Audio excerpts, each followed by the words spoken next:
Sir, please. Your son. Jae-won shoves past the airline employee, shoes skidding on polished terminal floor. Gate 47. His chest is a clenched fist. He hears it before he sees it. That specific pitch of Minjun's panic. The one that splits his sternum open every time. His son is on the ground, curled tight between steel pillars, hands clamped over his ears, rocking.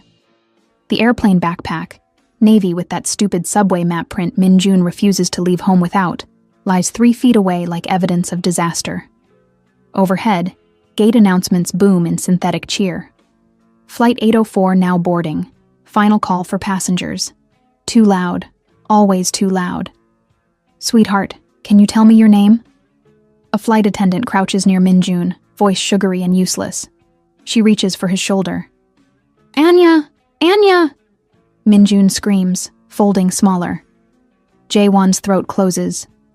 He's still 10 meters away, trapped behind a bottleneck of travelers dragging luggage, oblivious to the small boy breaking apart in public.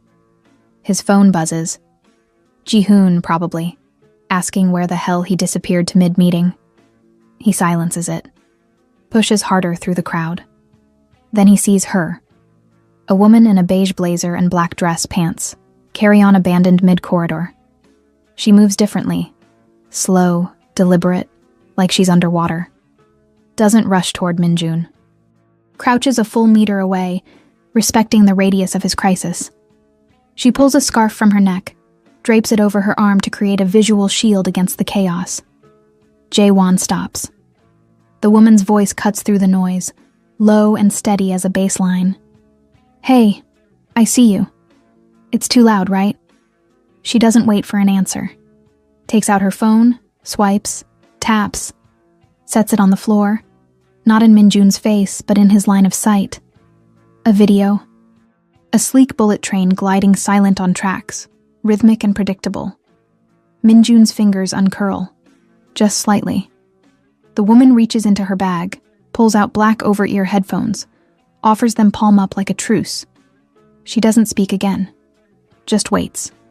5 seconds. 10. Minjun takes the headphones, slides them over his ears. His breathing slows from rabbit fast to something close to human. Jae-won feels his knees unlock. The woman stays beside Minjun, not touching, just present. She hums something under her breath, a melody Jae-won can't place, but that makes his son's shoulders drop half an inch. He approaches finally, legs mechanical. The woman notices him, looks up. Her eyes are dark and cautious, framed by exhaustion he recognizes in his own mirror. She stands slowly, steps back to give him space. Minjun sees his father, doesn't let go of the headphones but crawls toward him, burrows into the safety of his chest. Jae-won wraps his arms around his son and feels the earthquake in his own hands. He looks at the woman, opens his mouth, closes it. Corporate negotiations, billion-dollar contracts, hostile boardroom takeovers. None of it prepared him to thank a stranger for doing what he's failed at for 7 years. Thank you. His voice cracks. She nods once, picks up her suitcase. Professional. Distant. Before she turns away, she says something that lands in his chest like a stone. He's not difficult. The world is just too loud for him. Then she's gone, swallowed by the crowd. Jae-won holds his son tighter and realizes he doesn't even know her name. If you've ever wondered whether 30 seconds can rewrite a life, keep reading. Because this is how 2 impossible families collided. And if you want more raw, real stories that don't look away from the hard parts, subscribe and help us keep writing the narratives that matter. Baitor 3 weeks later, Serenity Monroe sits in her Brooklyn apartment, staring at an email she's read 4 times. Subject: Consulting Proposal, Han Logic's Global Accessibility Project. Ms. Monroe, we are reaching out regarding a 12-month international consultancy to design neurodivergent-friendly protocols for our global logistics AI platform. Compensation: 1.2 Manners USD. Relocation assistance to Seoul negotiable. Flexible schedule respecting your current client load. We believe your expertise is unmatched. Best regards, Park Ji-hoon, CFO Han Logic's Global.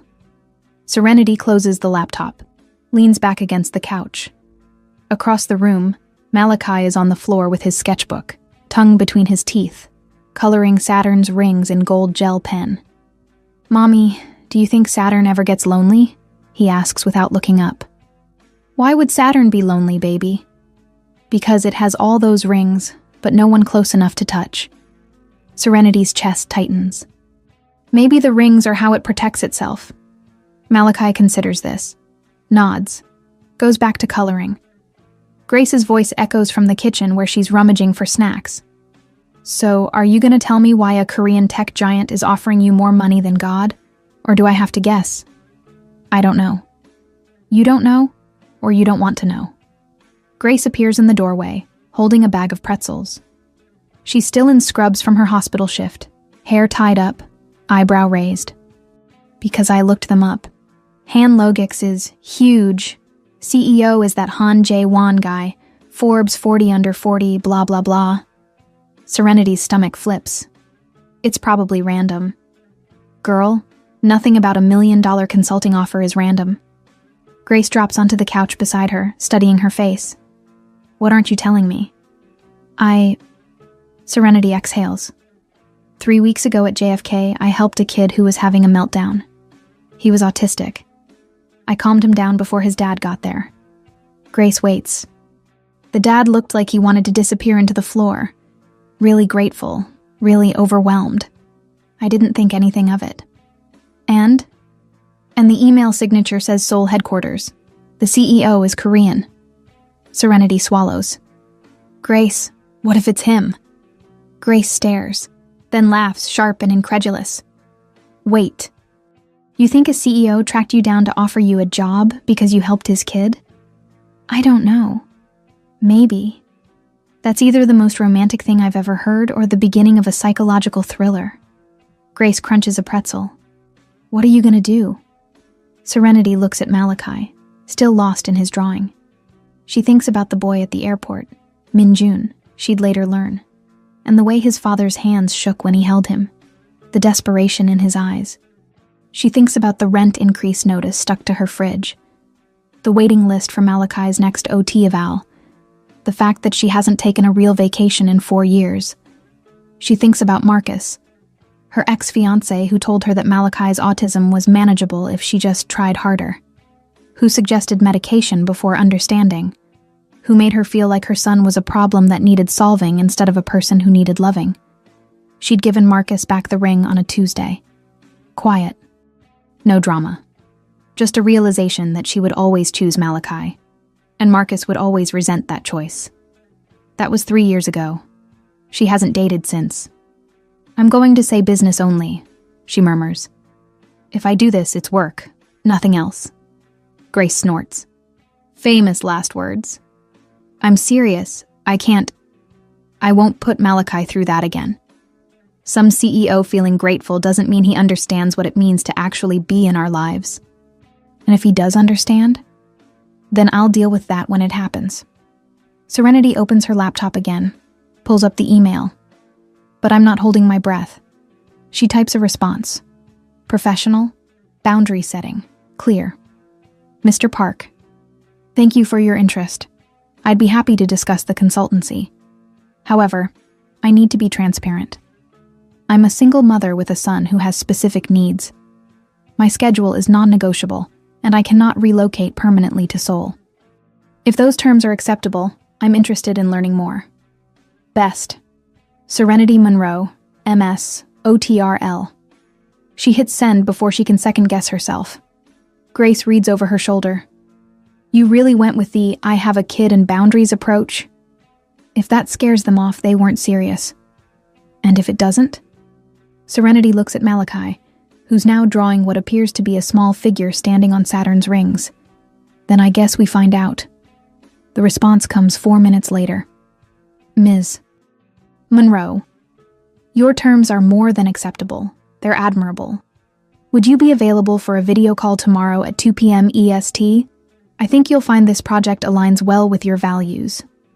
Park Ji-hoon." Grace whistles. 4 minutes. That's either efficiency or desperation. Or both. You gonna take the call? Serenity looks at the number on the screen. $1.2 million. Enough to move to a better school district. To get Malachi the private therapies insurance won't cover. To stop choosing between paying rent and buying the weighted blanket he needs. Yeah, she says quietly. I'm taking the call. Jae-won is in his office on the 34th floor of the Han Logix building in Midtown Manhattan when Ji-hoon walks in without knocking. She accepted. Jae-won looks up from his screen. What? Serenity Monroe. She accepted the consulting contract. Ji-hoon drops a folder on the desk, grinning. You're welcome. Jae-won closes his laptop slowly. You didn't tell her that you've been obsessing over finding her for 3 weeks? That you made me pull security footage from JFK and cross-reference it with every OT and pediatric therapist in New York until we found her LinkedIn? Ji-hoon sits on the edge of the desk. No. I told her we need the best accessibility consultant in the country. Which, by the way, she is. So technically I didn't lie. Ji-hoon... Relax. The contract is legitimate. The project is real. She's brilliant, and we need her expertise. Ji-hoon's grin fades slightly. But yeah, I know why you really wanted her. Jae-won pinches the bridge of his nose. Min-jun hasn't stopped asking about her. And you? Silence. Hyung. Ji-hoon's voice softens. It's the only time he drops formality, when they're alone and the truth matters. You can't build a relationship on gratitude. I know. Do you? Because if you hired her just to see her again. I hired her because she understood my son in 3 minutes better than every specialist I've paid in 3 years. Jae-won's voice cuts. And because if there's even a chance she can teach me how to do that, I'll take it. Ji-hoon studies him, then nods. Okay, but when she figures out you're the guy from the airport, and she will, you better have a damn good explanation ready. I'll handle it. Yeah. Ji-hoon stands, heads for the door. Pauses. For what it's worth, I hope you're right about her. The door closes. Jae-won opens his laptop again. Pulls up the security footage he's watched a dozen times. The woman in the beige blazer, kneeling on dirty airport tile, offering headphones to a stranger's child. The way she didn't flinch. Didn't perform pity. Just saw a boy who needed the world to stop screaming at him. He watches the moment Min-jun takes the headphones. The way his son's body uncurls, just slightly. The way the woman stays perfectly still, giving him space to regulate. Jae-won has spent 7 years learning his son's triggers. 7 years reading books, attending workshops, hiring specialists. And this stranger did instinctively what he still has to consciously think about. He closes the video. Opens a different file. Min-jun's therapy notes from the past month. Patient continues to show reluctance to engage with new adults. Requires extensive warm-up period. Recommend maintaining consistent caregivers. Patient asked multiple times about the airplane lady. When shown photo, provided by father, patient smiled. First spontaneous smile in session in 6 weeks. Jae-won's throat tightens. He'd asked Min-jun's therapist to keep the inquiry casual, not to push. But his son had volunteered the information. Had asked, unprompted, if he would see the nice lady again. There's a soft knock. The door opens and Min-jun peeks in. Abba. Appa, Dad. Hey buddy, come in. Min-jun walks in slowly, dragging his backpack. He's still wearing the headphones. Hasn't taken them off except to sleep. Is it time to go home? Jae-won asks. Min-jun shakes his head. Walks to the window, presses his palm against the glass. It's a self-soothing behavior, the cool surface, the pressure. Jae-won joins him, doesn't crowd him, just stands nearby. I was thinking, Jae-won says carefully. Remember the lady at the airport? Min-jun nods. How would you feel about seeing her again? Min-jun turns, eyes wide. Jong Malyo? Really? Maybe. She's going to help us with some work stuff. But I wanted to make sure you'd be okay with that. Min-jun nods vigorously, then stops. Will she remember me? The question cracks Jae-won's chest open. Of course she will. What if she doesn't want to see me? Why wouldn't she? Minjun looks down. Because I was loud. And people don't like loud. Jaewon crouches, bringing himself to his son's eye level without forcing eye contact. Minjun, she helped you because she wanted to. Not because she had to. That means she's a good person. And good people don't stop caring just because someone needs help. Promise? I promise. Minjun thinks about this. Then, can I bring her something? A thank you? Like what? I made a drawing. Of the train. The one from her video. Jaewon's eyes burn. I think she'd love that. Minjun smiles. Small and tentative, but real. He goes to his backpack, pulls out a carefully folded piece of paper, shows it to his father. It's a bullet train, silver and sleek, with thank you written in careful English letters at the top. It's perfect, Jaewon says. Do you think she'll put it on her fridge? I think she'll treasure it. Minjun folds it back up, tucks it into his backpack. Okay, I'm ready to go home now. They leave together, and Jaewon feels something he hasn't felt in years. Hope. The first meeting is scheduled in a glass-walled conference room in Han Logix's New York office. Serenity arrives 10 minutes early, dressed in a charcoal blazer and cream blouse, portfolio tucked under one arm, professional armor. Grace's parting text sits unread on her phone. If he's fine and rich, I expect a full report. Serenity smooths her hair, checks her reflection in the elevator doors. She's done this 100 times, pitched to executives who underestimate her, smiled through microaggressions, proved herself in rooms that didn't want her there. She can do this. The elevator opens. She steps into the corridor and nearly collides with a small boy. Minjun. He's holding his airplane backpack against his chest, eyes down. But he stops, looks up. His face shifts, recognition, relief, something close to joy. It's you, he breathes. Serenity's heart trips. Hey, hi. She crouches, mindful of space. It's nice to see you again. Minjun doesn't speak, just reaches into his backpack and pulls out the headphones. Her headphones. He holds them out like an offering. I kept them safe, he says.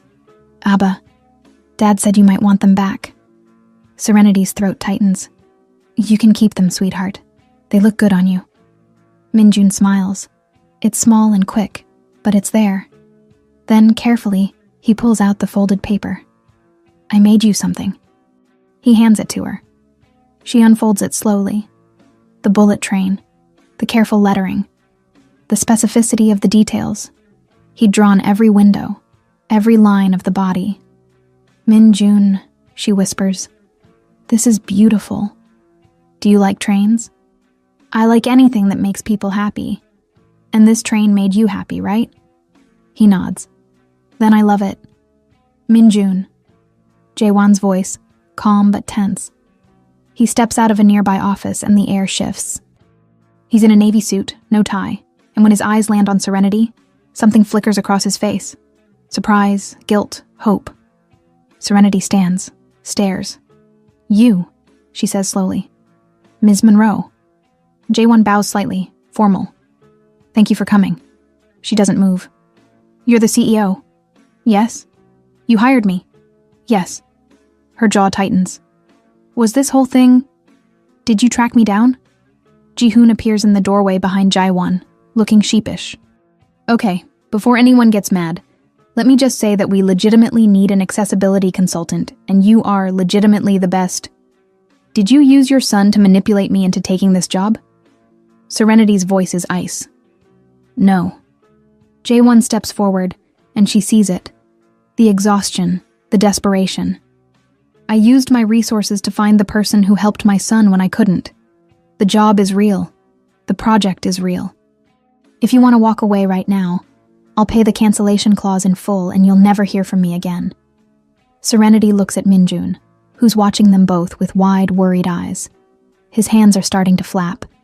A stim, a sign of rising anxiety. She takes a breath, softens her voice. Minjun, none of this is your fault, okay? The grown-ups are just talking. He nods but doesn't stop flapping. She looks back at Jae-won. I need 5 minutes, alone, to think. Of course. He touches Minjun's shoulder. Come on, buddy. Let's go to my office. But Serenity.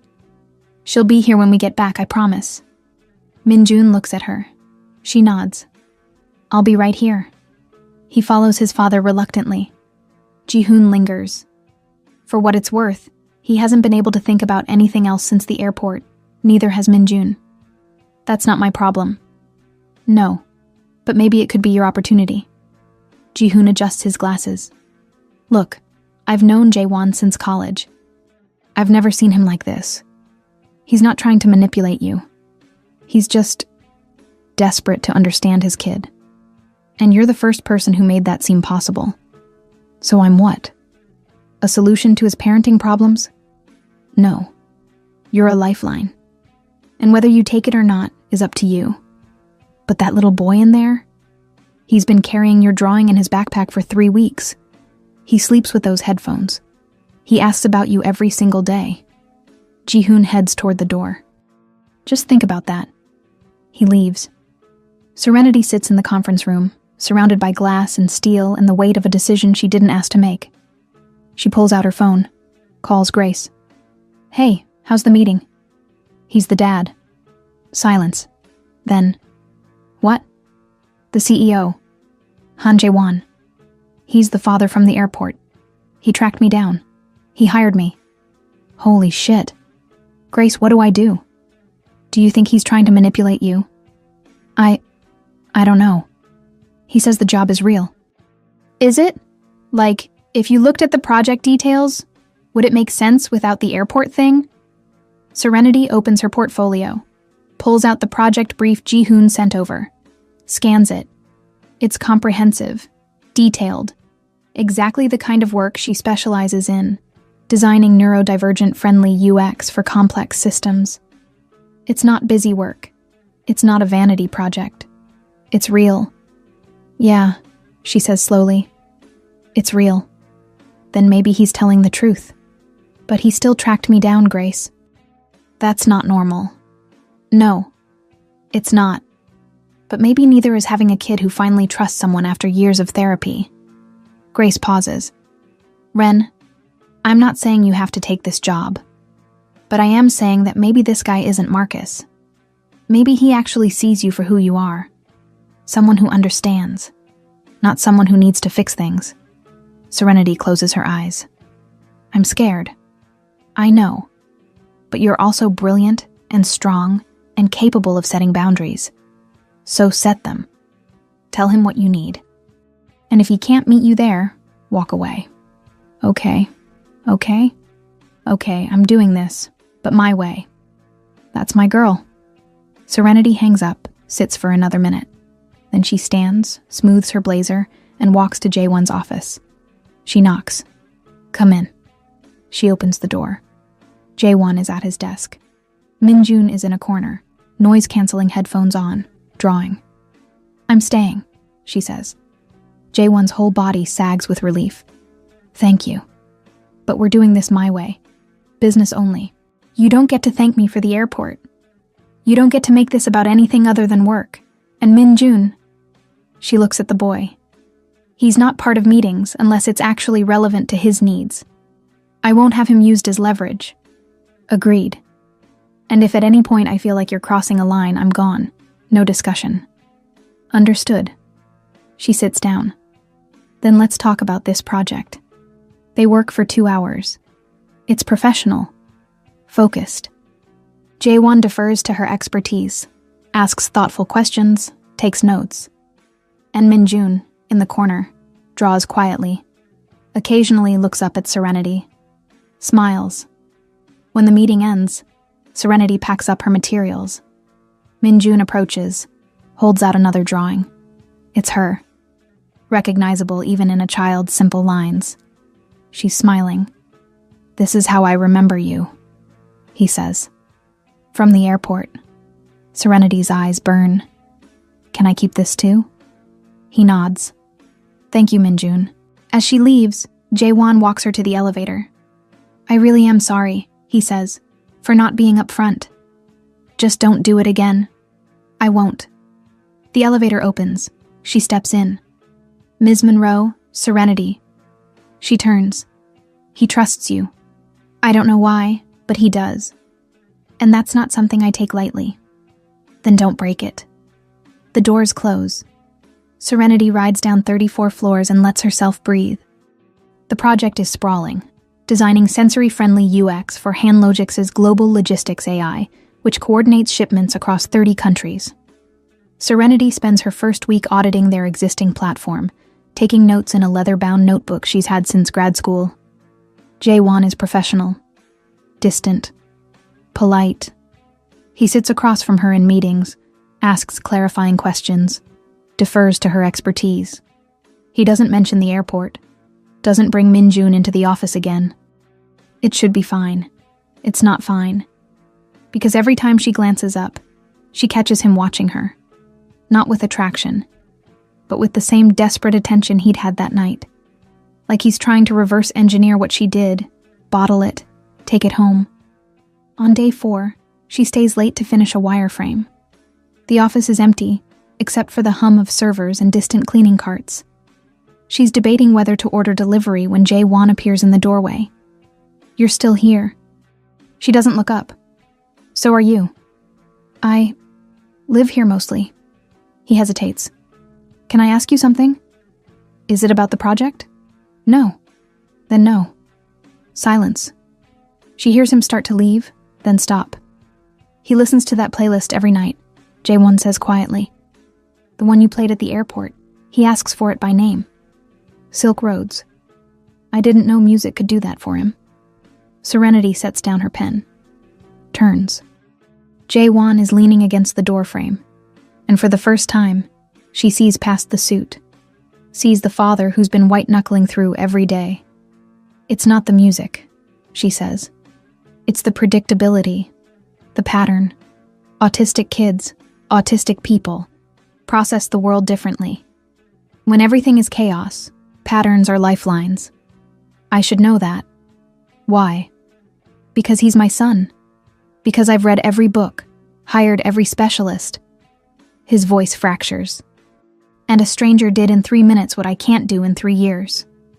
Serenity stands, walks over, stops a careful 2 feet away. You knelt on a dirty airport floor for him, she says. You didn't care who saw.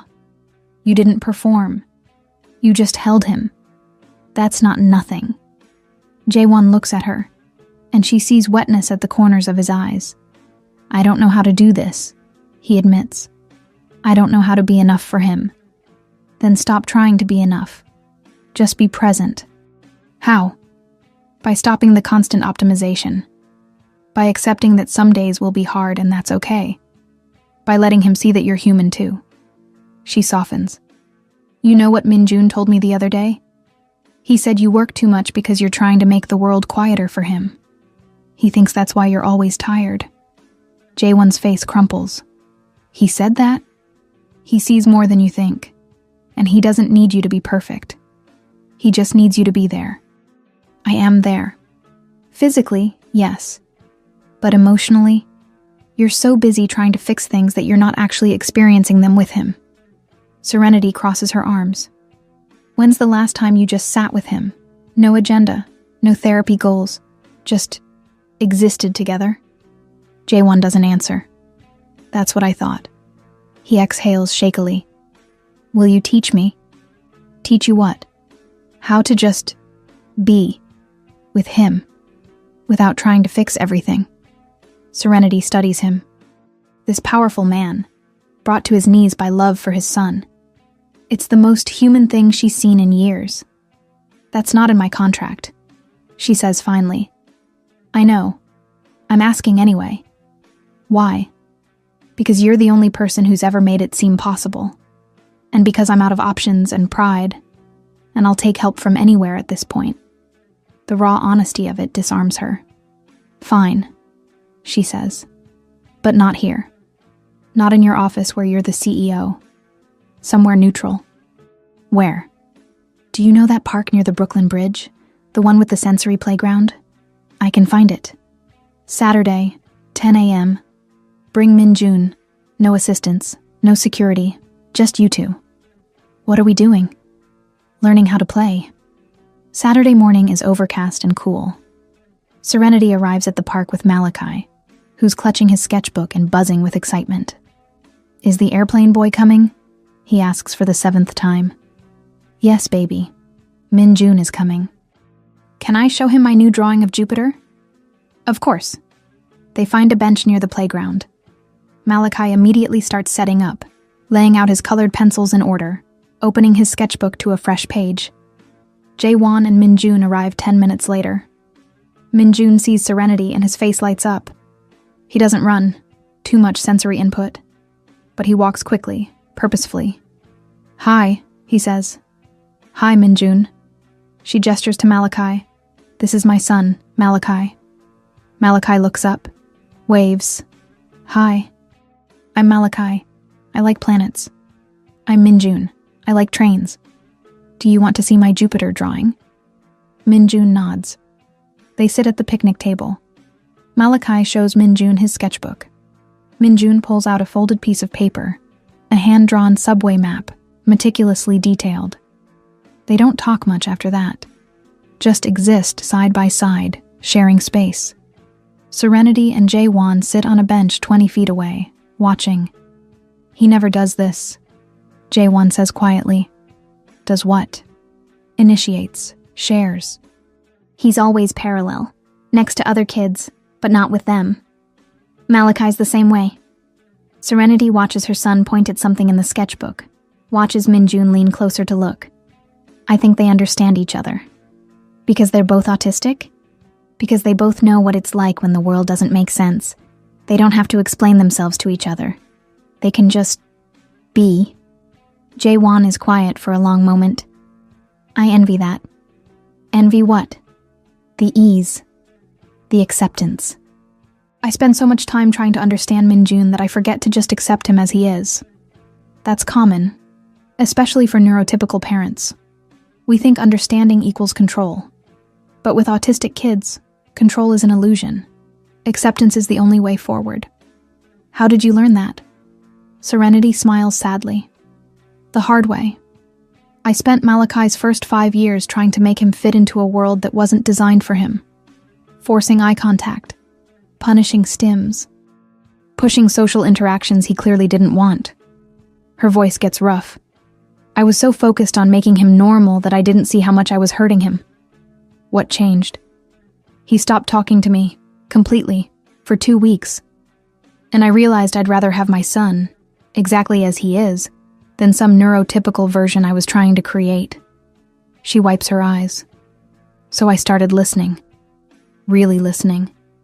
And I learned that everything he does serves a purpose. The hand flapping calms him. The scripts help him process. The drawing gives him control when everything else is chaos. And you stopped trying to fix him. I stopped seeing him as broken. She looks at Jaewon. That's the shift you need to make. Minjun doesn't need fixing. He needs understanding.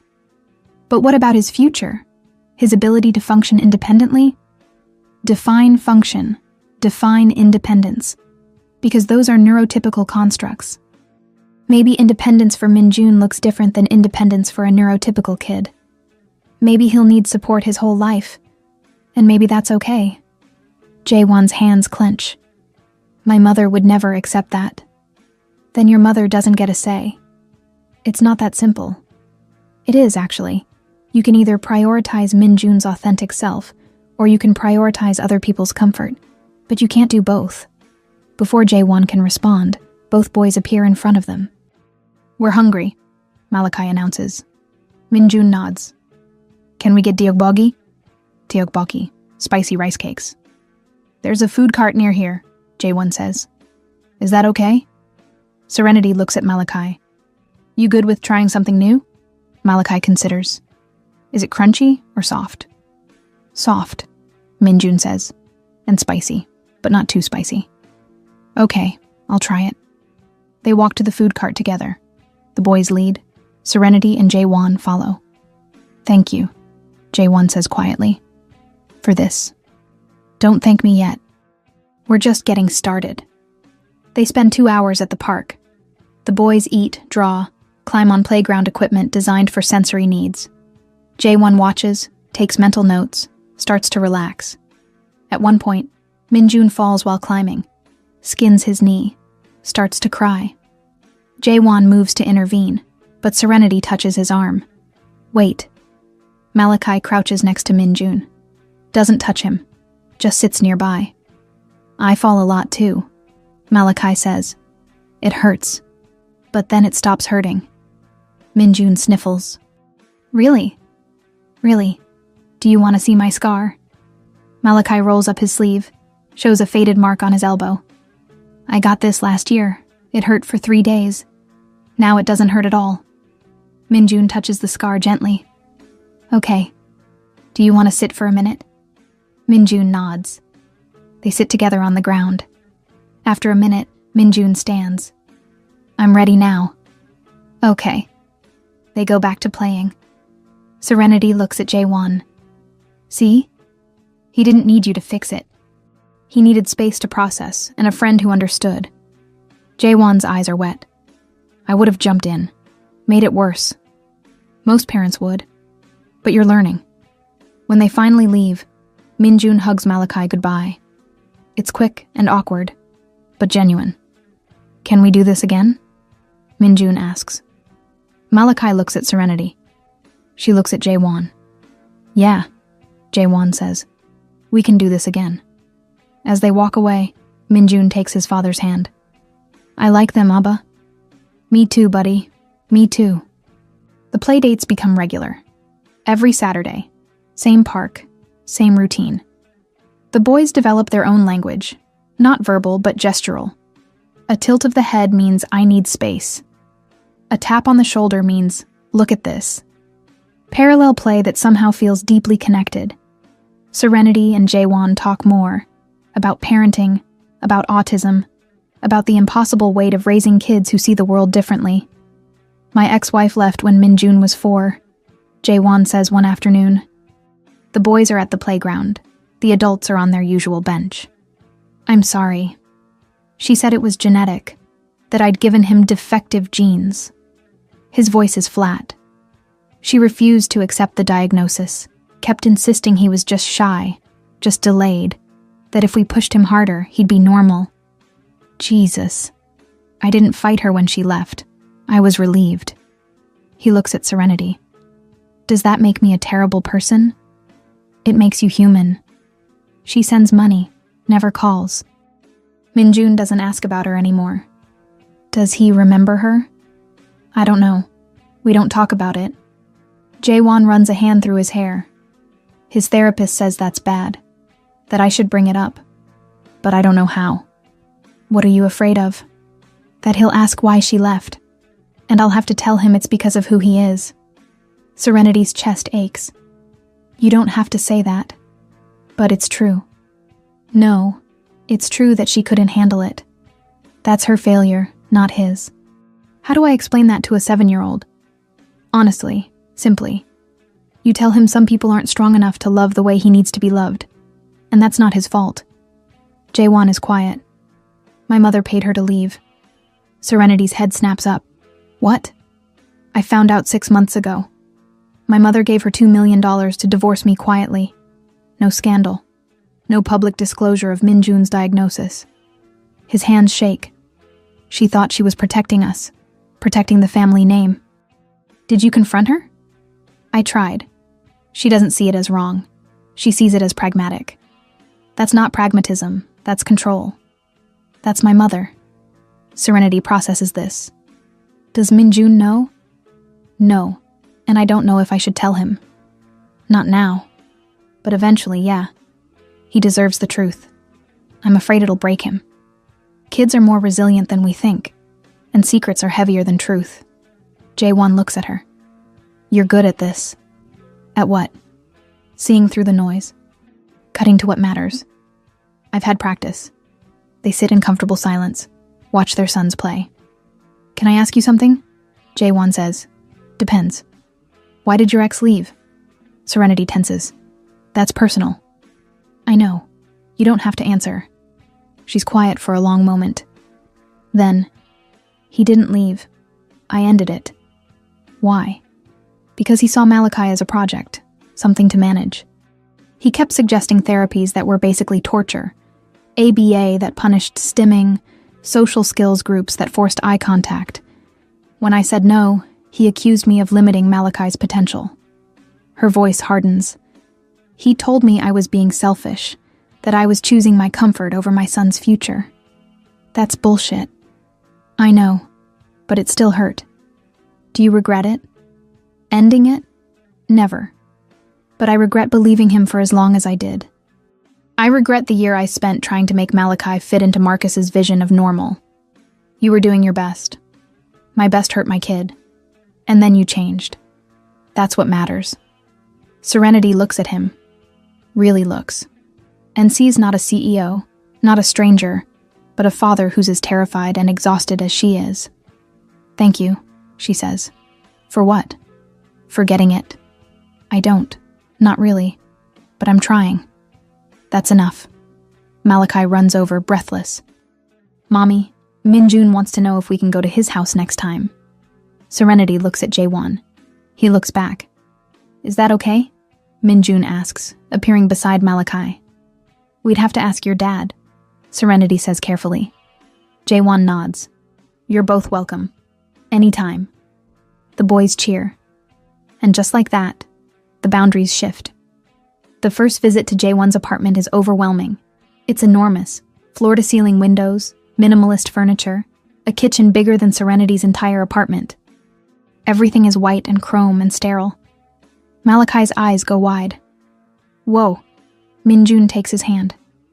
Come on, I'll show you my room. They disappear down a hallway. Serenity stands in the living room, feeling out of place. It's too much, Jaewon says quietly. What? The apartment. I know, it's not exactly warm. It's very clean. It's a hotel. I bought it after the divorce. Haven't really made it a home. Serenity walks to the window. The view is stunning. The Manhattan skyline, the East River, endless city lights. Minjun must love this. He does. But he spends most of his time in his room. Which is fine, but Jaewon trails off. But you wish he used the rest of the space. Yeah. Have you asked him why he doesn't? No. Maybe start there. They hear laughter from Minjun's room. Both boys giggling. Serenity smiles. That's a good sound. It is. They walk to Minjun's room. Stop in the doorway. The boys are lying on the floor, each with headphones on, listening to something on Minjun's tablet. Their feet are touching. They're drawing in tandem. Minjun on his subway map, Malachi on his planets. They're listening to Silk Roads, Jaewon murmurs. The playlist from the airport? He listens to it every night. I asked him once why he likes it so much. He said it sounds like how Serenity's voice made him feel. Serenity's eyes burn. Safe, Jaewon continues. That's the word he used. He said the music makes him feel safe. Jaewon, you did that. In 3 minutes. You made my son feel something I've been trying to give him for 7 years. It's not a competition. I know, but it still matters. They watch the boys for another minute. Then Serenity says, I should get Malachi home. It's almost his dinner time, and he gets dysregulated if we change the schedule. Of course.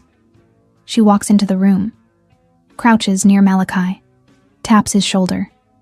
He pulls off his headphones. Time to go, baby. Already? We'll come back. I promise. Malachi looks at Minjun. Can I come back? Minjun nods. Next Saturday? Next Saturday. They do a secret handshake they invented last week, a series of taps and hand movements that makes no sense to anyone but them. As they leave, Minjun hands Serenity something. Another drawing.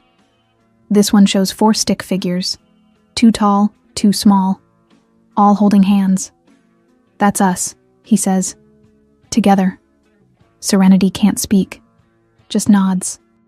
In the elevator, Malachi asks, Mommy, why are you crying? Happy tears, baby. Oh, okay. He leans against her. I like Minjun's house, but I like ours better. Why? Because ours feels like home. His feels like a museum. Out of the mouths of children. The work is intense. Serenity spends her days at Hanlogic's headquarters, a 40-story glass monument to efficiency. She meets with developers, UX designers, logistics analysts. Jaewon is in most of the meetings, but he defers to her, lets her lead. Minjun visits twice. Once, he brings a drawing of a train labeled "For Serenity's Son."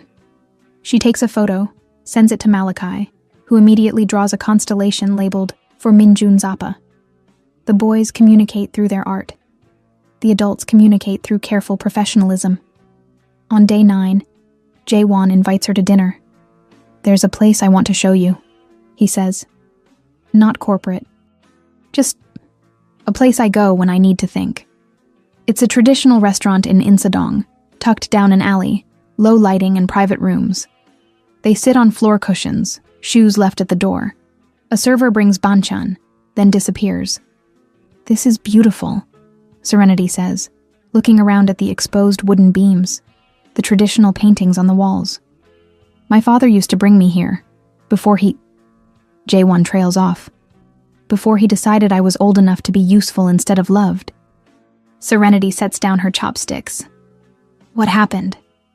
I became what he wanted, built the company, married the right woman, had a son." His jaw tightens. "And then my son was diagnosed autistic, and my wife decided that was my fault. She left when Minjun was 4. Took nothing. Just disappeared." "Jaewon." "I didn't notice." His voice breaks. "Everyone kept saying he was just shy, just a late talker. And I believed them because it was easier than admitting I didn't know my own child. By the time I got him evaluated, he'd already spent years in a world that didn't make sense to him. And I wasn't there." Serenity reaches across the table, covers his hand with hers. "You're there now." "Am I? Or am I just paying people to do what I can't? You flew to New York for a meeting you could have done over Zoom because Minjun asked if I was coming. You let him disrupt your board meetings because he feels safe with you. You learned his playlist, his sensory needs, his routines." She squeezes his hand. "That's not absence. That's love." Jaewon looks at their joined hands, then at her face. His eyes are wet. "I don't know how you do it," he whispers. "Alone." "I'm not alone. I have Grace. I have Malachi. I have..." She stops herself. "You have?" he prompts. "I have a life I built brick by brick so no one could knock it down." She pulls her hand back slowly. "And I can't let someone in who might." "I wouldn't." "You can't promise that." "Serenity. My ex-fiancé told me Malachi could get better if I tried harder. He saw my son as a project, as something broken."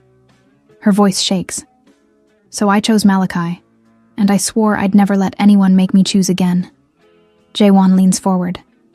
"I would never ask you to choose. Everyone does eventually. I'm not everyone." Their faces are inches apart.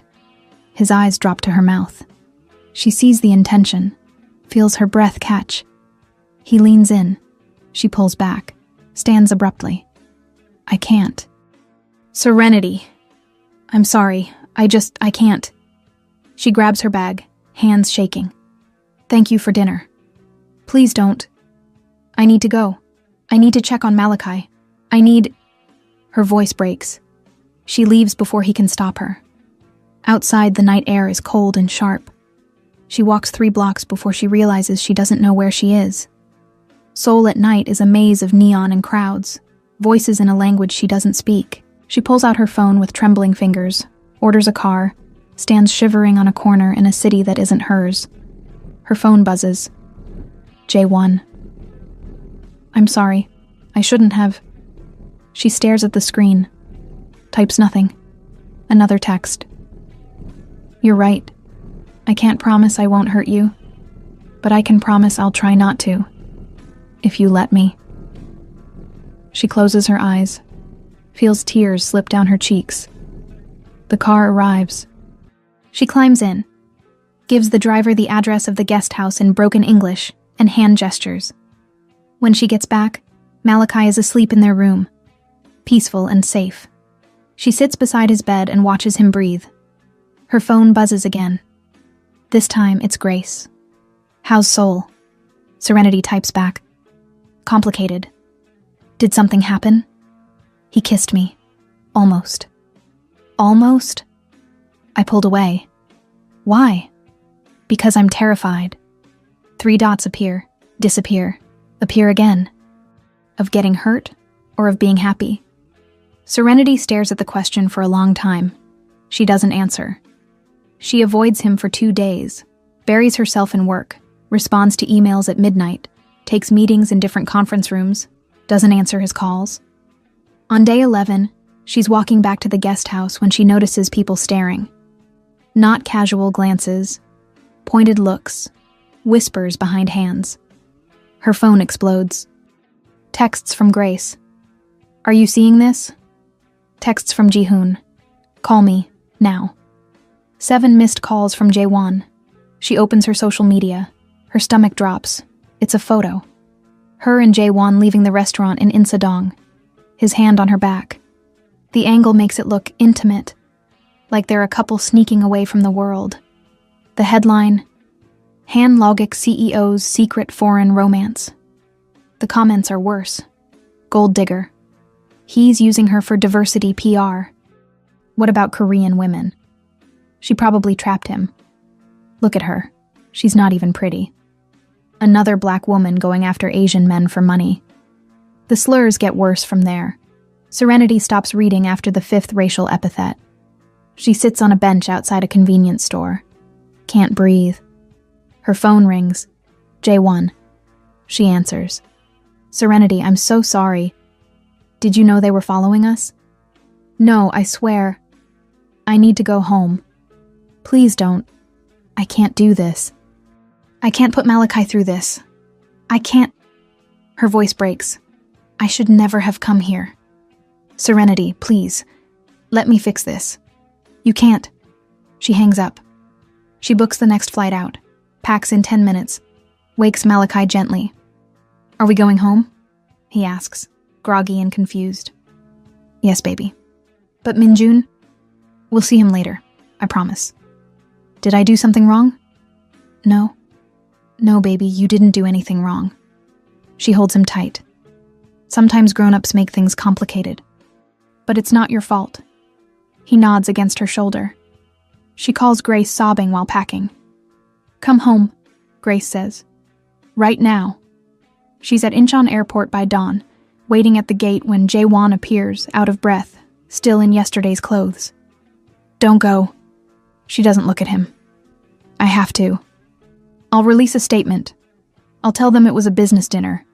And make it worse? Make me look like the scandal you have to clean up?" She finally meets his eyes. "I've spent my whole life being underestimated because I'm a black single mother. I won't be a fetish or a PR disaster for you." "You're not. Then what am I, Jaewon? What am I to you?" He opens his mouth, closes it. The truth is too complicated, too new, too terrifying to say aloud. "That's what I thought." She picks up her bag. "Tell Minjun I'm sorry. He's going to ask for you." "I know." Her voice breaks. "Serenity. Goodbye, Jaewon." She boards the plane, takes her seat. Malachi falls asleep against her shoulder immediately, exhausted. She stares out the window as Seoul disappears beneath clouds and sees Jaewon's face in the terminal, devastated and helpless. She tells herself she made the right choice. She doesn't believe it. She gets home and Malachi knows immediately. "Mommy, why are you sad?" "I'm just tired, baby." "But your eyes are red." She pulls him into her lap, holds him tight. Sometimes grown-ups have hard days. "Did someone hurt you?" "No. No, baby. I'm okay." But she's not. She reads the comments. Even though Grace tells her not to, even though she knows better, they call her opportunistic, predatory, a bad mother for leaving her son to chase a rich man, a homewrecker, even though Jaewon is divorced. Someone digs up her address, posts it online. Someone else photoshops her face onto explicit images. The worst ones call her the N-word, over and over, in English and Korean and languages she doesn't recognize. Grace finds her at 2 a.m., laptop open, face wet, hands shaking. Ren, stop. They think I'm using him. They think I... Grace closes the laptop firmly, sits beside her. They don't know you. They don't know him. They're shouting into the void because their own lives are empty. It doesn't feel empty. It feels like drowning. I know. But you're not alone. And you're not wrong. You're just human. Grace wraps an arm around her shoulders. Serenity leans into her. I shouldn't have gone. You took a chance. That's not a mistake. It feels like one. Because you're scared. But fear doesn't mean you were wrong. It just means you're brave enough to risk something. Her phone buzzes. Another text from J1. She's ignored 14.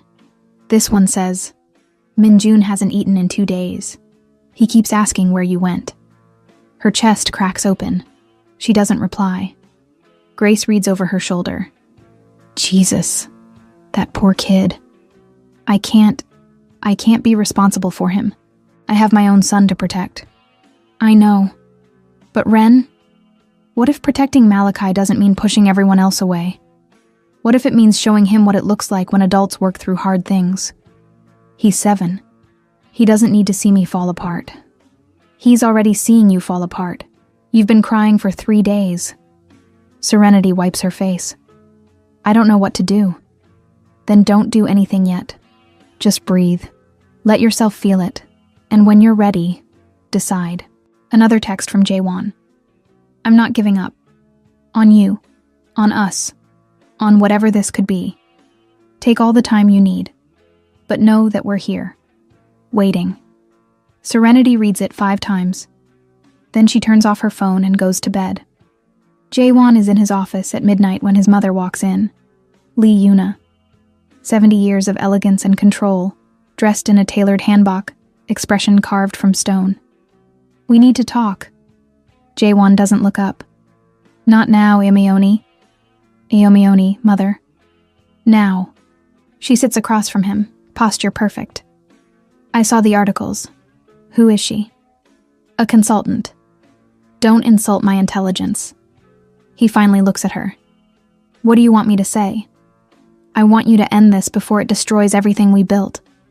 She's not destroying anything. She's American. Black.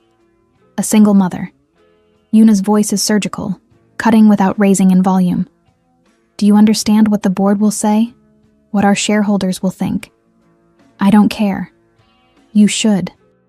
Because Minjun's future depends on this company. His inheritance. Minjun's future depends on him being happy. And he's happy when she's around. He's 7. He doesn't know what's best for him. And I do? Jaewon stands abruptly. Because I've done such a great job so far? Yuna's expression flickers. You're doing the best you can. It's not enough. His voice breaks. I hired specialists, enrolled him in therapies, read every book, and a stranger calmed him down in 3 minutes. 3 minutes. What does that say about me?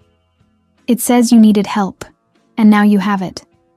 But this woman, her name is Serenity, is a complication you cannot afford. The media will tear her apart. They already are. And when they're done with her, they'll come for Minjun. Yuna leans forward. Is that what you want? Your son's diagnosis splashed across every tabloid? Jaewon freezes. You wouldn't. I won't have to. The media will do it themselves. They'll dig into why you're so invested in accessibility consulting. They'll find Minjun's medical records if they look hard enough.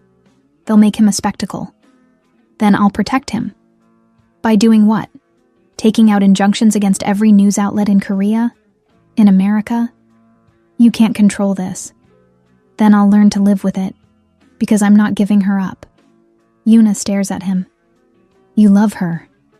It's not a question. Yes, he says quietly. I love her. You barely know her. I know she sees my son as a person, not a diagnosis. I know she's been doing alone what I can't do with unlimited resources. I know she makes me want to be better, braver. He meets his mother's eyes. I know she left because she was afraid I'd hurt her, and I'm terrified she's right. Yuna is silent for a long moment. What about her son? What about him? You're willing to take on another child? An autistic child who isn't yours? Malachi is... Jae-won stops, chooses his words carefully. Malachi is brilliant, kind, careful with Min-jun in ways adults aren't. If Serenity comes back, he comes with her. That's not negotiable. So you'll have 2 autistic children. The board works for me, not the other way around. And when the pressure becomes too much, when the media won't stop, when the comments get worse, Yuna's voice softens slightly. I'm not trying to hurt you. I'm trying to protect you. Both of you. By making me choose between Min-jun's happiness and your approval. By making you face reality. Love is not enough when the world is against you. Then I'll change the world. Jae-won sits back down. I'm going public with Min-jun's diagnosis. Yuna goes pale. You're what? I'm recording a video. Introducing Min-jun. Explaining autism. Apologizing to Serenity for not protecting her. He opens his laptop. And I'm announcing a new HandLogix initiative. Neurodivergent accessibility across all our platforms. Funded. Permanent. That's corporate suicide. That's integrity. The shareholders will adapt or they'll leave. Either way, I'm done hiding who my son is. Yuna stands slowly. You're making a mistake. Maybe. But it's mine to make. She walks to the door. Pauses. She left you. What makes you think she'll come back? I don't know if she will. But I have to try. Yuna looks at him for a long moment. Something shifts in her expression. Not approval, but perhaps the beginning of understanding. Your father would have hated this, she says quietly. I know. He would have called you weak, emotional, unfit to lead. I know. He would have been wrong. Yuna's voice cracks, just barely. Min-jun deserves better than what we gave you. Jae-won's throat closes. Iomioni, make the video. If you're going to do this, do it properly, with dignity. She opens the door. But if she breaks your heart, I reserve the right to say I told you so. The smallest hint of a smile. Then she's gone. Jae-won sits alone in his office and opens the camera on his laptop, takes a breath, presses record. 2 weeks pass. Serenity goes back to work, takes Malachi to OT, pretends everything is fine. Jae-won calls, texts, sends emails. She ignores all of them. Until the 40th email. Subject: I'm sorry. Serenity, I won't apologize for wanting to know you, but I will apologize for not protecting you better, for not anticipating the media, for putting you in a position where you had to choose between your safety and my son's happiness. Min-jun asks about you every day. I've tried explaining, but he doesn't understand why you left. Honestly, neither do I, but I respect your choice. If you ever change your mind, we'll be here. Jae-won. She reads it 12 times. Then she blocks his number. Grace finds out. Loses it. Are you serious? I have to move on. By pretending he doesn't exist? By protecting my son. From what? A man who clearly cares about you? From getting attached to something that won't last? Serenity's voice shakes. I won't let Malachi lose another person. I won't do it. What if you're not protecting him? What if you're just scared?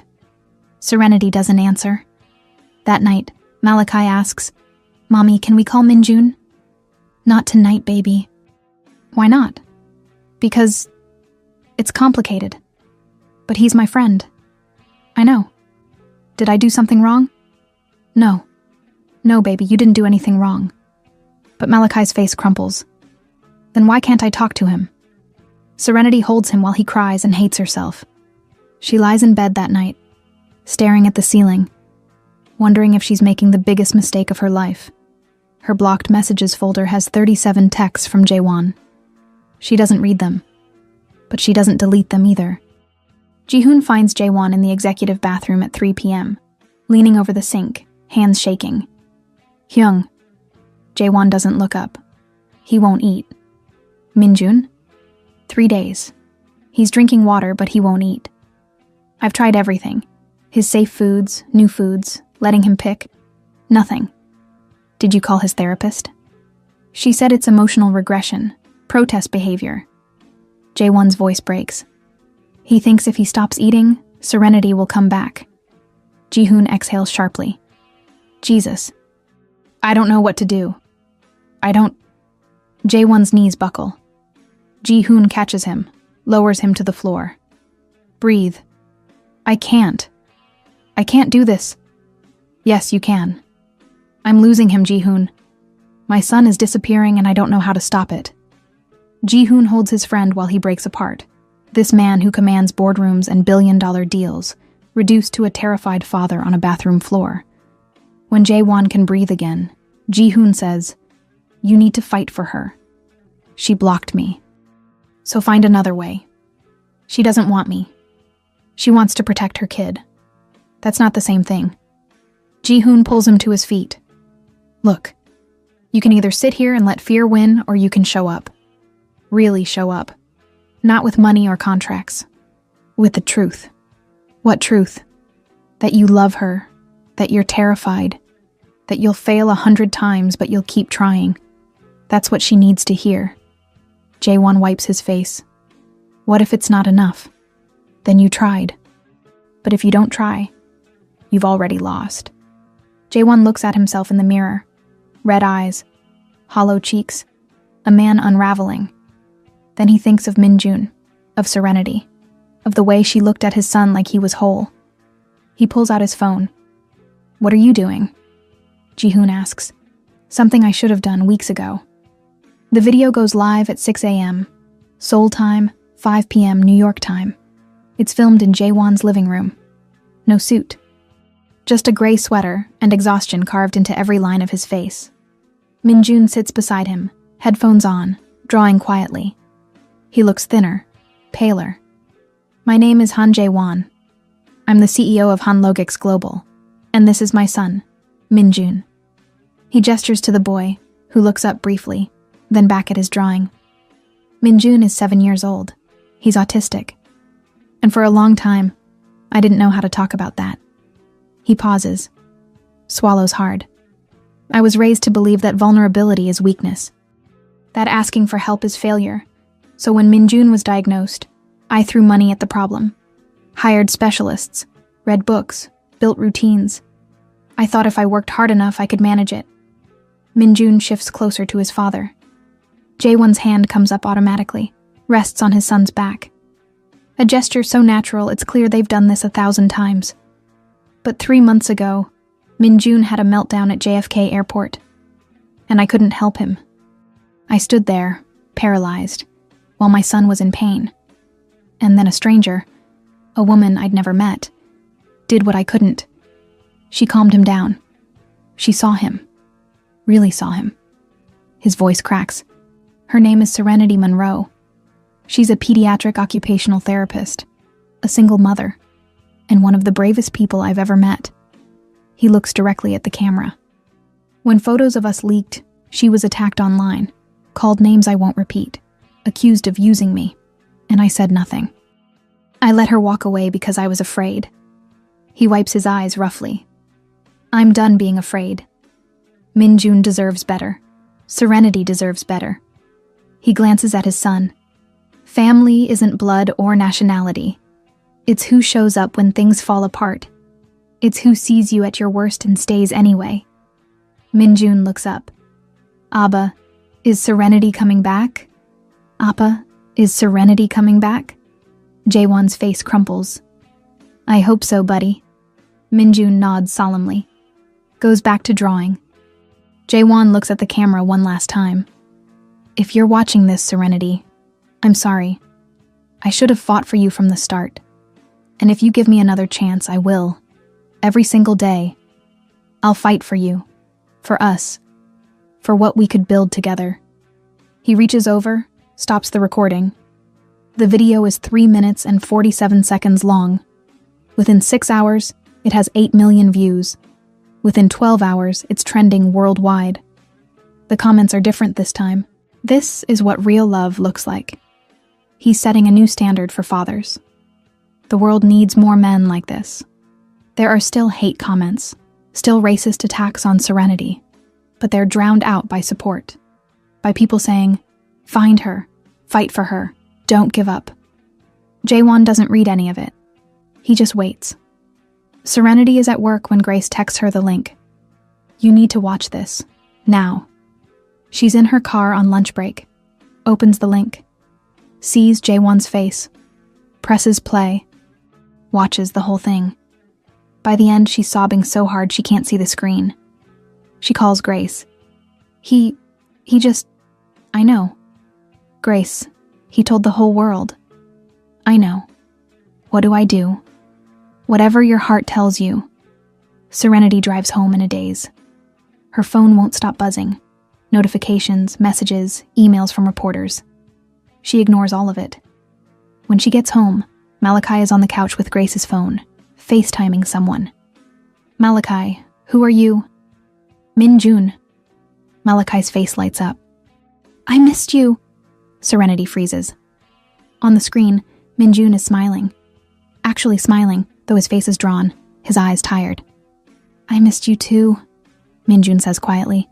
"Mommy's home. Do you want to say hi?" "Malachi," Serenity starts, but Min-jun is already talking. "Hi, Serenity. Abba said you're mad at us." Her chest aches. "I'm not mad, sweetheart." "Then why did you leave?" "Because grown-ups are complicated, and sometimes we get scared." "Scared of what?" "How do you explain to a 7-year-old that you're terrified of being happy because every time you've tried, it's been taken away?" "Scared of getting hurt," she says honestly. Min-jun nods slowly. "I get hurt a lot. When I fall. When sounds are too loud. When people don't understand." He looks at her with those serious eyes. "Abba says being scared is okay. But staying scared forever means you miss good things." Serenity's throat closes. "Abba misses you. He cries at night. I hear him." "Min-jun, can you come back? Please. I promise I'll be good. I'll eat. Oh, sweetheart, this has nothing to do with you being good. You're already perfect exactly as you are. Then why won't you come back?" Malachi looks at her with the same question in his eyes. "Min-jun is sad, Mommy. And I'm sad too. Can't we help them?" Serenity sits beside her son, looks at both boys on the screen. These two children who found each other in a world that doesn't always understand them. "You're right," she whispers. "Friends help each other. So you'll come back?" Min-jun's whole face transforms with hope. I need to talk to your father first. He's at work, but I can call him right now." "No, baby, I'll call him myself." "Promise?" "I promise." "Okay." Min-jun smiles, a real full smile. "I'm going to eat dinner now. I've been really hungry." After they hang up, Serenity sits in the silence. Grace appears in the doorway. So? "So I'm an idiot." "Yeah. But you're a brave idiot." Grace grins. "Now go call that man before he has a heart attack." Serenity unblocks Jaewon's number, stares at the call button for 30 seconds, then she presses it. He answers on the first ring. "Serenity?" "Hi." "Hi." His voice is wrecked, raw. I thought you blocked." "I did. I unblocked you." Silence. She hears him breathing. "I saw the video," she says. "I'm sorry. I should have asked before posting, but I couldn't. I needed to say it. I needed the world to know. That you love your son. I know. I saw." She wipes her eyes. "Jaewon, I left because I was scared. Because every time I've let someone close, they've made me choose between them and Malachi. And I will always choose my son. I would never ask you to choose. Everyone says that. Until it's inconvenient. Until autism means canceled plans and public meltdowns, and needing to leave parties early because the noise is too much. Until they realize my son isn't going to grow out of it. I know he's not going to grow out of it. Neither is Minjun. And I don't want them to. His voice steadies. Serenity. I'm not asking you to choose. I'm asking you to let me stand beside you. Let me carry some of the weight. Let me learn how to do this with you. Her eyes burn. What if you can't handle it? Then I'll fail, and I'll get back up and try again. Because that's what you do every single day. And if you can do it alone, imagine what we could do together. She closes her eyes. Tears slip down her cheeks. Minjun isn't eating. Jaewon says quietly. He thinks if he stops, you'll come back. And I don't know how to explain to a 7-year-old that the world doesn't work that way. That sometimes people leave and they don't come back. Jaewon? But I don't want to teach him that. I want to teach him that when you love someone, you fight. Even when it's hard. Especially when it's hard. I want to teach him that love means showing up. Every day. Even when you're terrified. Serenity wipes her face with shaking hands. Our kids called each other, without us. I know. Minjun told me. He was so happy, Serenity. I haven't seen him smile like that in weeks. Malachi said we have to help each other, because that's what friends do. Smart kid. Takes after his mother. She almost laughs. Almost. Silence stretches between them. Not uncomfortable, but full. Can I come see you? Jaewon asks. Just to talk. Face to face. You'd fly to New York? I'd fly anywhere. I'd swim if I had to. Despite everything, she smiles. That's dramatic. I'm feeling dramatic. She takes a breath. Okay. Okay? Come see us. But Jaewon. Yeah? Don't make promises you can't keep. Not to me, and definitely not to Malachi.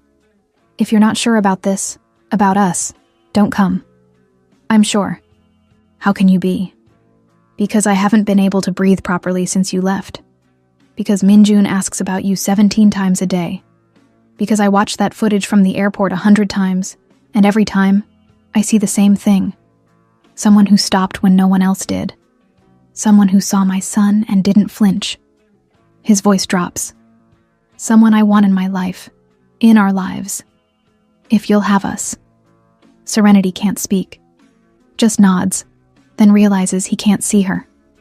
Okay, she whispers. Okay? Come to New York. We'll figure out the rest. She hears him exhale, long and shaky, like he's been holding his breath for weeks. I'll be there tomorrow, he says. Tomorrow? I'm booking a flight right now. Is that too soon? She thinks about Malachi's face when he talked to Minjun, about the drawing of 4 stick figures still hanging on her refrigerator. No, she says. It's not too soon. They talk for another hour. About logistics. About fears. About what comes next. When they finally hang up, Serenity sits in the quiet of her apartment and lets herself feel something she hasn't felt in years. Hope. Jaewon lands at JFK 48 hours later. He doesn't tell her when. Doesn't ask her to pick him up. Just texts when he's in the city. I'm at the park, the one where the boys met. Can you come? Serenity's hands shake as she types back. Give me 20 minutes. She tells Malachi they're going to see Minjun. His eyes go wide. Really? Really? Is his dad coming too? Yes, baby. Malachi bolts to his room, comes back with his sketchbook and a new drawing. 4 stick figures holding hands under a sky full of stars. I made this for them. Serenity's heart breaks and mends in the same breath. It's perfect. They take the subway. Malachi hums the whole way, clutching his sketchbook. When they arrive at the park, she sees them immediately. Jaewon is sitting on the same bench they sat on months ago. Minjun is beside him, headphones on, staring at his hands. Even from a distance, she can see how thin he's gotten. Malachi breaks into a run. Minjun! Minjun looks up. His face transforms, pure joy breaking through weeks of sadness. He jumps off the bench, runs toward Malachi. They collide in a hug, awkward and tight, the way kids do when they haven't learned to hold back. Serenity walks slowly toward Jaewon. He stands when she's close. They stare at each other. "Hi," she says. "Hi." He looks thinner too, exhausted, but his eyes are clear and steady and full of something that makes her chest ache. "You came," she says. "I told you I would." "I know, I didn't think you'd actually—" She stops, looks at the boys. They're sitting in the grass now, Malachi showing Min-jun his drawing. They really missed each other. "So did I," Jae-won says quietly. She looks at him. "Jae-won, let me say this. Please." He steps closer. "I don't have this figured out. I don't know how to balance 2 countries or 2 families or any of it. But I know that Min-jun is happier when you're around. And so am I. And I hope, that maybe you are too." "I am," she admits. "But I'm also terrified." "Me too. What if we mess this up? What if we hurt the kids? Then we'll apologize, and we'll do better. But Serenity, what if we don't mess it up? What if this actually works?" She looks at the boys again. Min-jun is laughing, actually laughing, at something Malachi said. It's the most beautiful sound she's ever heard. "I don't know how to do this," she whispers. "Neither do I, but I think we figure it out together." He reaches for her hand, waits. She takes it. His fingers close around hers, warm and steady and real. "One step at a time?" he asks. "One step at a time." They stand there, hands joined, watching their sons rebuild a friendship that distance couldn't break. "Min-jun started eating again," Jae-won says. "Right after you called. He had 3 meals yesterday. Kept asking when he'd see Malachi. Malachi's been different too. Quieter. Drawing more. Grace said he's been processing grief. They bonded so fast. Because they see each other. Really see each other. No filters, no expectations, just acceptance. I want that," Jae-won says. "For us." She looks at him. "It's not that simple." "I know, but we can try." Before she can respond, both boys appear in front of them. "We're hungry," Malachi announces. Min-jun nods. "Can we get food together? All of us?" Jae-won looks at Serenity. She looks back. "Yeah," she says. "All of us." They walk to a small restaurant near the park. The boys sit together on one side of the booth, Serenity and Jae-won on the other. It feels natural. Right. Min-jun shares his fries with Malachi. Malachi shares his chicken nuggets with Min-jun. They communicate in gestures and small words, their own private language. "Abba," Min-jun says between bites. "Yeah, buddy? Is Serenity staying this time?" Jae-won freezes. Looks at Serenity. She takes a breath. Looks at Min-jun. "I'm not going anywhere, sweetheart. Not unless you want me to. I don't want you to go, ever. Then I'll stay. Promise?" She glances at Jae-won. He nods almost imperceptibly. "I promise," she says. "It might be complicated. Your dad and I have a lot to figure out, but I'm not leaving you or Malachi. Not again." Min-jun smiles, wide and genuine. "Okay." Malachi looks at Jae-won, studies him with those serious eyes. "Are you going to be my dad now?" Jae-won's face goes pale. He opens his mouth, closes it. Serenity reaches under the table, squeezes his knee. A silent message. "It's okay. Just be honest." "I'd like to be," Jae-won says carefully. "If that's okay with you. But you don't have to call me Dad if you don't want to. You can call me Jae-won. Or Mr. Han. Or... Can I think about it?" Malachi asks. "Of course." "Okay." Malachi nods, turns to Min-jun. "Want to see my new planet drawing?" "Yeah!" They're immediately absorbed in the sketchbook, the heavy conversation forgotten. Serenity exhales shakily. "That was terrifying," Jae-won finishes. "Yeah, but we got through it. Barely." He takes her hand on the table. "We'll get better. Promise?" "I promise to try. That's all I can offer." She squeezes his hand. That's enough. They finish eating, walk back to the park. The boys run ahead, chasing pigeons, laughing. I need to tell you something, J1 says. Serenity tenses. Okay. My mother wants to meet you. Officially. Oh God. I know, but she's trying. After I posted the video, she called me. Said, his voice gets rough.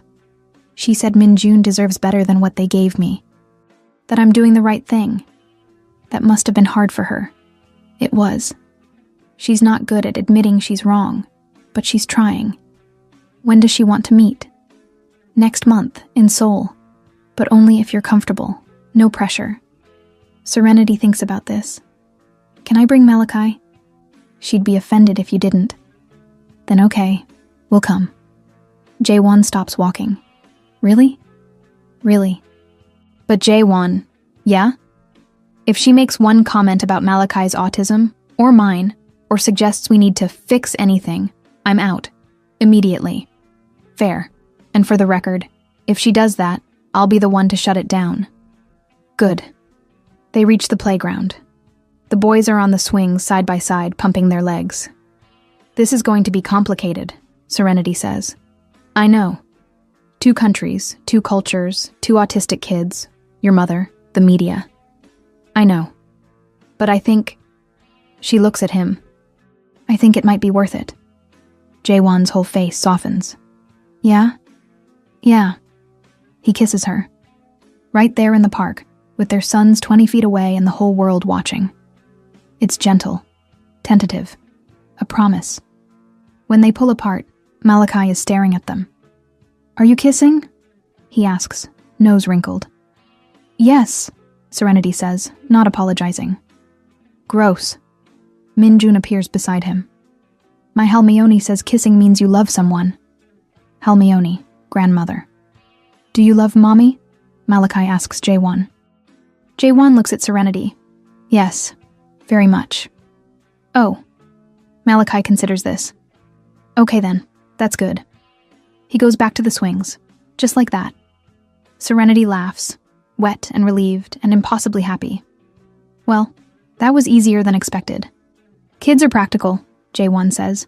We're the ones who complicate things. Then let's try not to. Deal.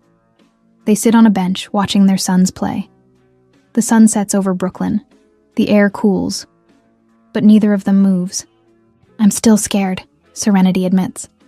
Me too. But I'm also happy, which is terrifying in its own way. I know exactly what you mean. She leans into him. He wraps an arm around her. Thank you, he says. For what? For stopping, at the airport, for seeing Minjun, for giving us a chance.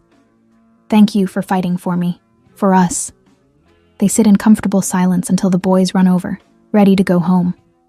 Who's home? Malachi asks. Serenity and Jaewon look at each other. Both, Jaewon says. We'll go to yours first. Then tomorrow you can see ours, if that's okay. Can Minjun stay over? Malachi asks. Not tonight, Serenity says gently. But soon. We need to plan these things. Why? Because big changes need preparation. For everyone. Oh, okay. They split up. Serenity and Malachi heading home. Jaewon and Minjun to their hotel. But before they leave, Minjun hugs Serenity, long and tight. Thank you for coming back, he whispers. She holds him close. Thank you for not giving up on me. 1 month later, Serenity and Malachi fly to Seoul. Jaewon picks them up from Incheon. Minjun is in the back seat, practically bouncing with excitement. When Malachi climbs in, they do their secret handshake immediately. We practiced, Minjun says proudly. Every day, Jaewon confirms. Via video call. Serenity smiles. They're adorable. They are. The drive to the city is familiar now. Serenity has been back twice in the past month. Short trips, building routines, establishing rhythms. But this trip is different. This trip she's meeting Yuna. They go to the Han family home, a traditional hanok in Bukchon, beautifully preserved with a courtyard garden and sliding doors. It's elegant, Intimidating. I'm nervous, Serenity admits as they park. She's nervous too, J1 says. Really? Really.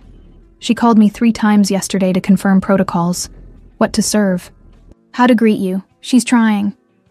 Okay. They walk to the front door. J1 slides it open. Yuna is waiting in the main room, dressed in a beautiful hanbok, deep blue with silver embroidery. She stands when they enter, posture perfect. Welcome, she says in careful English. Serenity bows. Thank you for having us, Mrs. Han. Lee, I kept my family name. A small correction, but not unkind. Mrs. Lee, my apologies. Yuna's eyes move to Malachi, who's partially hidden behind Serenity's leg.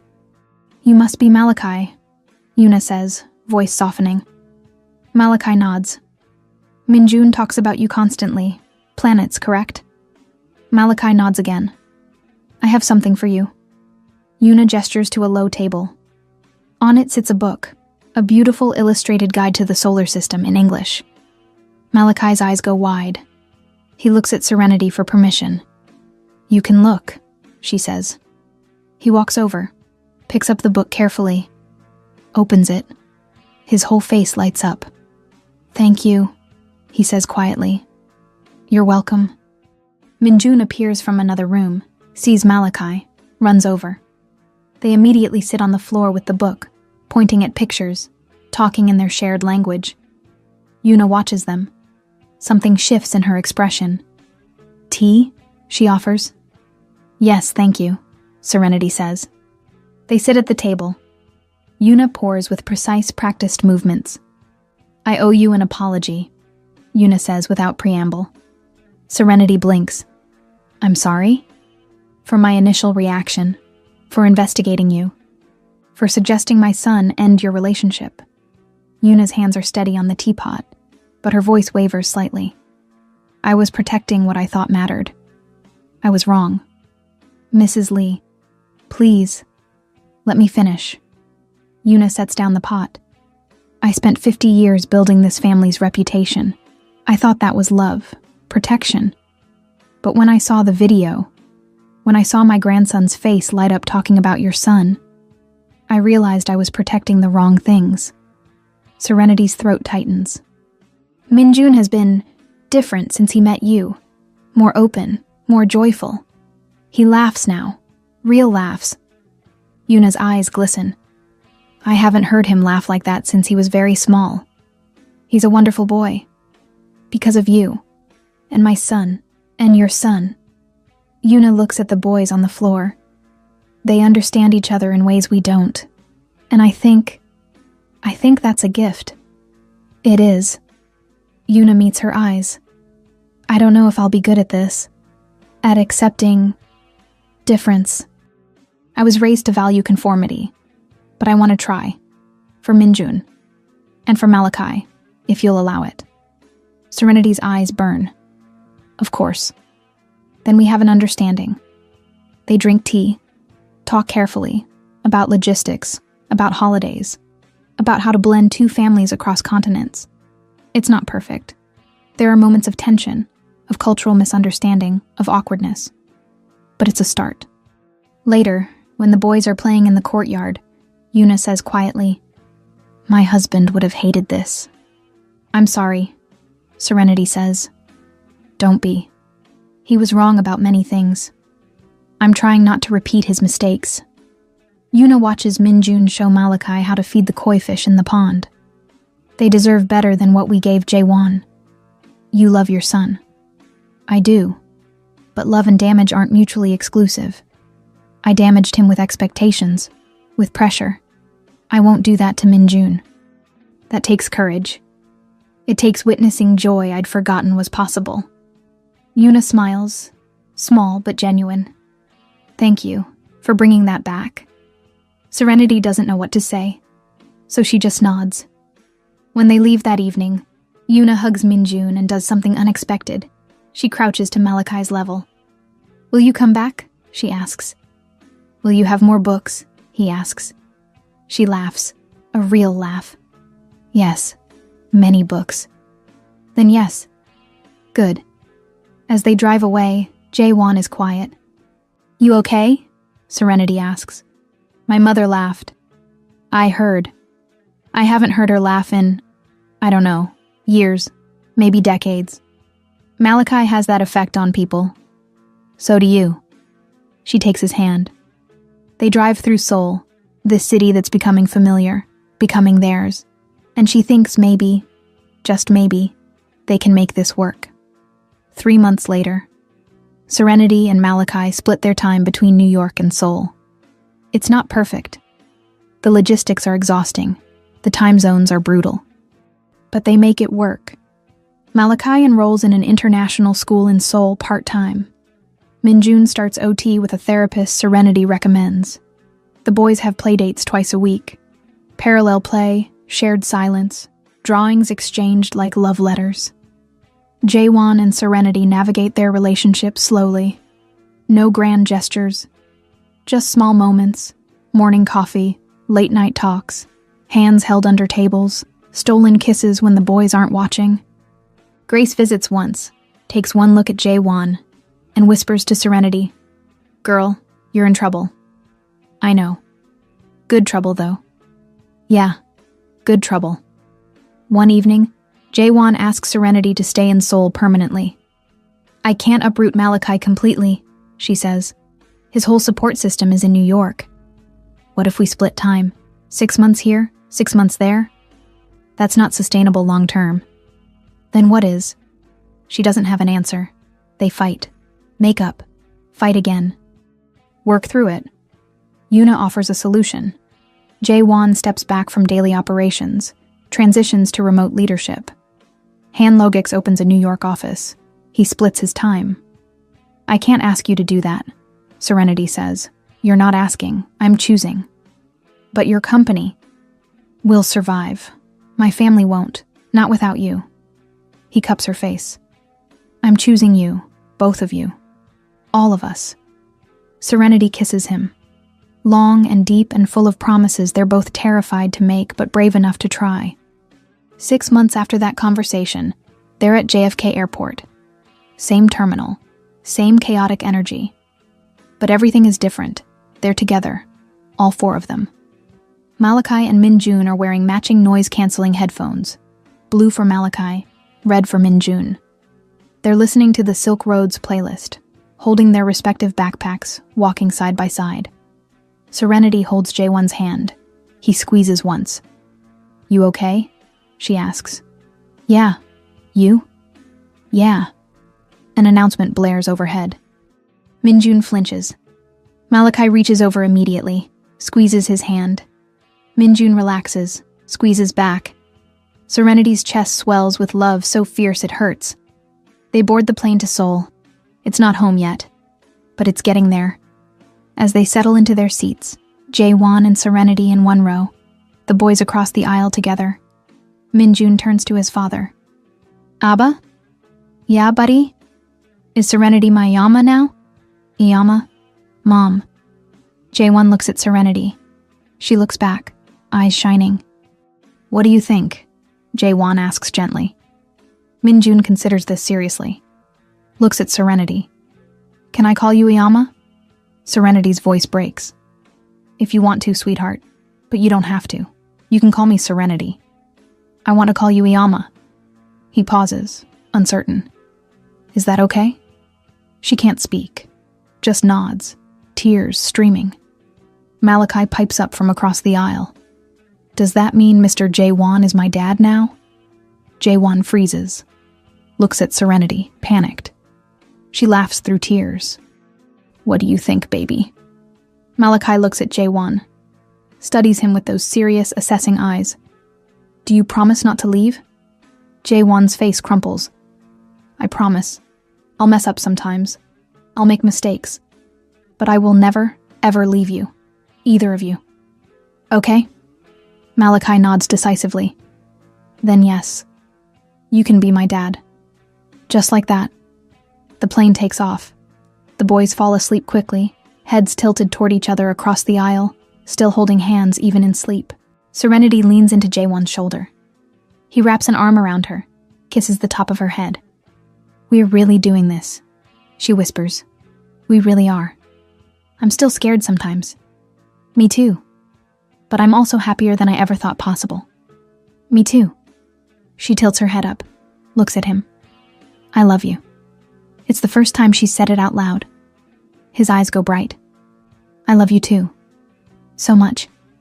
They kiss, soft and sweet, while their sons sleep, and the plane carries them toward tomorrow. Toward a life they're building together, one careful decision at a time. Toward a family that doesn't look like anyone else's, and that's exactly why it's perfect. 1 year later, the apartment in Seoul has changed. There are drawings covering the fridge, subway maps and planets side by side, weighted blankets on both boys' beds, a sensory corner in the living room with soft lights and textured pillows, plants by the window that Malachi insists on watering every Tuesday.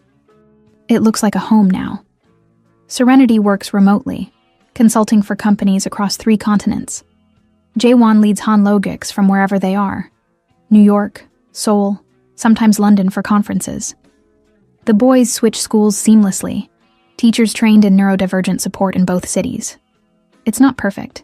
They still fight about logistics, time zones, parenting styles, cultural differences that pop up in unexpected moments. But they show up, every single day. Grace visits for Chuseok, the Korean harvest holiday. Watches Serenity and Jaewon navigate a family dinner with Yoona, Ji-hoon, and both boys. It's loud and chaotic and full of laughter. You did good, Ren, Grace says later, helping with dishes. We're still figuring it out. That's the point. You don't have to have it all figured out. You just have to keep showing up. Grace bumps her shoulder. And you're doing that, both of you. One evening, Serenity finds Minjun and Malachi in their shared room, working on something together. She peeks in quietly. It's a drawing, big, sprawling across 2 sheets of paper taped together. 4 people holding hands under a sky full of stars and trains and planets. Each person is detailed. Minjun's careful lines, Malachi's bold colors. What's this? She asks softly. Our family, Malachi says simply, not looking up from his coloring. Minjun nods. We made it together. For Halmione. For her wall. It's beautiful. Do you think she'll like it? Minjun asks, worried. She'll love it. Can we hang it up now? Malachi asks. Absolutely. Come on. They hang it in the hallway, right by the front door. So everyone who enters knows exactly what this family is built on. Later, after the boys are asleep, Serenity and Jaewon sit on the couch, exhausted and content. I never thought I'd have this, Jaewon says quietly. Have what? A family that actually feels like family. Not obligation, not performance, just people who love each other, messy, real, imperfect. We're definitely imperfect. I don't want perfect, I want real. He pulls her closer. I want this, every day, forever. Forever is a long time, not long enough. She turns to look at him. He's smiling, but his eyes are serious. Marry me, he says. Her heart stops. What? Marry me. Not because it makes sense logistically, not because of the kids, but because I love you. Because I want to build this life with you. Because I can't imagine waking up without you. He takes her hand. I don't have a ring yet. I wanted to ask first. Make sure you... She kisses him. Cuts off the words with her lips, her hands in his hair, her heart wide open. When she pulls back, she's crying. Yes, she says. Yes? Yes, I'll marry you. You ridiculous, wonderful man. Yes. He laughs, pulls her close, buries his face in her neck. She feels wetness on her skin, his tears mixing with hers. I love you, he whispers. I love you too. In the other room, Minjun calls out, Iyama, I need water. Malachi echoes, Dad, I can't find my notebook. Serenity and Jaewon look at each other, laugh through their tears. Welcome to real, she says. They get up, together. because that's what family does. They show up. They stay. They weather the chaos side by side. And when the world gets too loud, they turn down the volume together. 6 months later, they get married in a small ceremony in Brooklyn. Grace officiates. Yuna cries. Ji-hoon makes a speech about Jae-won finally learning to ask for help. Min-jun and Malachi are ring bearers. They walk down the aisle side by side, matching suits, matching nervous smiles. When Serenity walks down the aisle, no father to give her away, just her own strong legs carrying her toward her future, Jae-won cries openly. She joins him at the altar, takes his hands. Grace says, "These two people have already built a family. Today they're just making it official. Jae-won, your vows." Jae-won clears his throat. "Serenity, you stopped when no one else did. You saw my son when I couldn't. You taught me that love isn't about control or perfection. It's about showing up. Every day, even when it's hard." His voice breaks. "Especially when it's hard. I promise to show up for you. For our sons. For this messy, beautiful life we're building. Every single day." Serenity wipes her eyes. "Jae-won, you fought for me when it would have been easier to let me go. You chose vulnerability over pride. You chose love over fear." She squeezes his hands. "You showed me that family isn't about being perfect. It's about being present. I promise to be present. For you. For Min-jun. For Malachi. For all of us. Through every hard conversation. Every cultural misunderstanding. Every time zone. Every airport. I choose you. I choose us. Every single day." They exchange rings, simple bands, nothing flashy. Grace grins. "By the power vested in me by the internet and the state of New York, I now pronounce you married. Kiss already." They do. The small crowd cheers. Min-jun and Malachi run up, hug them both. "Are we a real family now?" Malachi asks. "We were always a real family," Serenity says. "This just makes it official." "Oh, okay." He thinks about this. "Can we have cake now?" Everyone laughs. They have cake. They dance. They celebrate. And when the night ends, the four of them walk home together through Brooklyn streets. 2 parents, 2 sons, one family built on choice and courage and love that refused to give up. Epilogue. 2 years later. Min-jun is 9. Malachi is 9. They're in the same grade now, both thriving in a neurodivergent-friendly school in Seoul. Serenity's consulting firm has expanded. She trains companies worldwide on accessibility and neurodivergent inclusion. Jae-won stepped down as CEO, now serves as chairman of the board. He works from home 3 days a week, attends every school event, never misses bedtime. Yuna visits every Sunday, brings books for Malachi, subway maps for Min-jun. She's learning to be a grandmother in ways her own mother never taught her. Grace moved to Seoul for a year, just to be nearby. She says it's for work. Everyone knows it's for family. Ji-hoon is dating someone, a kindergarten teacher who specializes in inclusive education. He brings her to family dinners. Everyone pretends not to notice he's glowing. One Saturday afternoon, the whole family is at the park. The boys are at the playground. The adults are on benches watching. "Remember when we met?" Jae-won says to Serenity. "At the airport. You stopped. You were terrified. I still am, sometimes. Me too. But we're doing it anyway." "Yeah, we are." Min-jun runs over, breathless. "Yoma, Malachi says there might be a planet made of diamonds. Is that true?" Serenity grins. "Let's look it up together." Malachi joins them, tablet in hand. It's called 55 Cancri E. It orbits its star so close that it's constantly on fire, but scientists think the carbon pressure might form diamonds. "Cool," Min-jun says. They discuss space for 10 minutes. The boys animated, the parents engaged, everyone comfortable in their knowledge and curiosity. When the boys run back to play, Jae-won takes Serenity's hand. "Thank you," he says. "For what?" "For stopping. For staying. for building this with me. Thank you for fighting for us." They sit in the afternoon sun, watching their sons play, and know with absolute certainty that every hard moment, every scared choice, every act of courage was worth it. Because family isn't blood. It's not genetics or countries or cultures. Family is who stops when you're falling apart, who stays when it gets hard, who chooses you every single day, even when it would be easier to walk away. Family is messy and complicated and imperfect and real, and theirs is perfect exactly as it is. If this story reminded you that family is something we build every day, through patience, through showing up, through choosing love even when it's hard, then it did its job.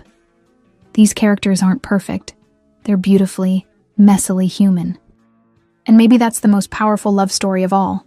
The one where people choose each other, over and over again, even when it would be easier to walk away. Want more raw, real stories that don't look away from the hard parts? Stories that celebrate neurodivergent families, cross-cultural love, and the courage it takes to be vulnerable? Subscribe and help us keep writing the narratives that matter. Your support means we can keep telling stories about families that don't fit the mold, because those are the families that need to see themselves on the page the most. Thank you for reading. Thank you for staying. Thank you for believing that love is something we build, not something that just happens. Now go hug your people, the ones who stayed when it got hard. They're your real family.